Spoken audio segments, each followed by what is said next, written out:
के बुढ़वा ग्रुप था। हाँ, दीदी बहनी आया आई इज्जत के साथ हाथ उठाया हाथ मेहरारू के भाते।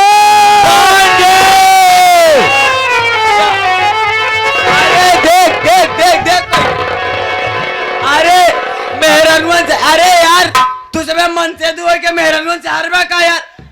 एकर मतलब जे अगर हाथ न उठाए, जे अगर हाथ न उठाए ओका जान जा ओकर गिनती है मामा।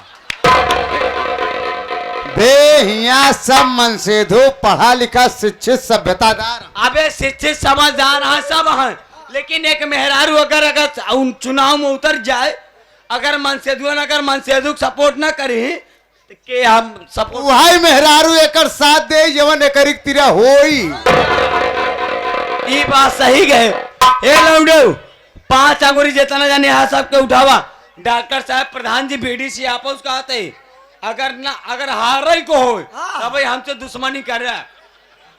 या 5 अंगुरी उठा गांव का बीडीसी कहा है जौने में एक ही सुना हम जीत गए ना, सब नहीं उठानी है छोटका लौंडा भतार बताओ। अगर दुल्हन तो का विश्वास ना तू अपने विश्वास पे कहते तू जीत गई है ना, लेकिन हम अपने विश्वास से कहते कि चुनाव हम जीता ही। अरे यार डॉक्टर साहब जब तक भैया नहीं तब तक भाऊजी बुजुर्ग कहाँ से आई। प्रधान जी गलत कहा तो बताया लग जाओ। अगर जब तक बाबू नहीं तब तक माई कहाँ से आई, और जब माई नहीं तो हम तो मेरी जान मेरी गुल तमन्ना मेरी बात को सुनो।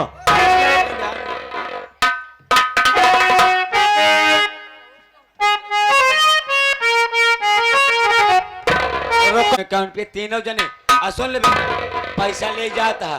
अब हम बियाह करे चलते सुहाग रात मनाओ, ओकरे बाद मिठाई सुबेरे खियाओ। और तीनों जने कहते अगर 51 रुपये से अगर नीचे इनाम दे नहीं तो हमार संति तो ही सुहाग रात मनाई ले। अबे पागल रामेश बोल कि भैया तुहिन सबे तुम्हार बाप माई है, पैसा दे के दे लड़का के सारे बाप माई कह दे सुहाग रात कहाँ से मनाई पई। पागल लगा जाते पैसा लेके आओ 150 रुपया लेके हुआ से जा बे लेके आओ तय जा।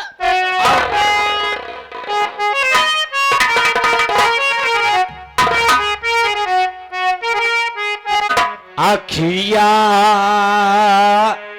लड़ल जब से मेरी जान, ये आंखें जब से तुमसे नैनाचार की हुई हैं तब से इसे दिल का ठिकाना नहीं रहा है। मेरी बात को सुनो।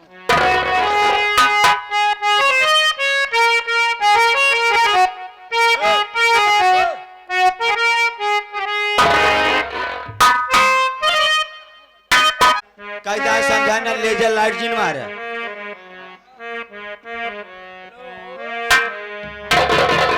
अखिया लड़ल जब से दिल में करार नहीं के